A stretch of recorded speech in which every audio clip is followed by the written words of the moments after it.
রাজগঞ্জের বিডিওর কাজের দায়িত্ব পেলেন জয়েন্ট বিডিও।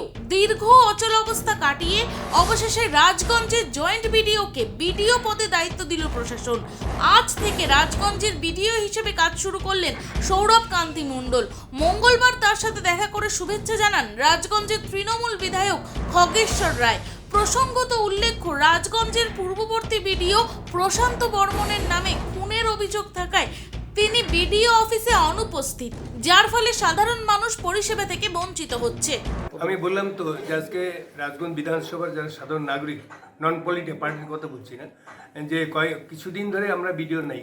তাই আজকে যখন প্রায় তখন 9টা বাজে, তখনই আমি খবর পেলাম যে আমরা নবনিযুক্ত বিডিও পেলাম। আগের যে জয়েন্ট বিডিও ছিলেন সৌরভ মণ্ডল, উনি বিডিও পদে আজকে নতুন করে আজকেই চার্জ গঠন হবে। তাই রাজগঞ্জবাসী খুবই খুশি যে বহুদিন যাবত ভিডিও নাই বলে অনেক কিছু কাজের হাম্পার হচ্ছিল।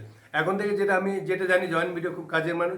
এখন ভিডিও হল, এই ভিডিও থাকাকালীন আমাদের রাজগঞ্জবাসীর প্রত্যেকটা নন পলিটিক্যাল যার পার্টি, আমরা পার্টি এখানে করতে ভিডিও হচ্ছে প্রত্যেকটা পার্টি।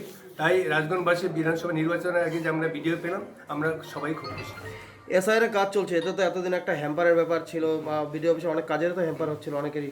এখন কতটা সুবিধা হবে? আমি তো বললাম যে যেহেতু ভিডিও ছিল না, ভিডিও পেলাম। এখন জয়েন্ট ভিডিও থাকাকালীনও আমাদের ফুললি হেল্প করছে। এখন তো ভিডিও হলো, সুতরাং কোনো আমাদের অসুবিধা হবে না, ফুললি আমরা সহযোগিতা পাবো।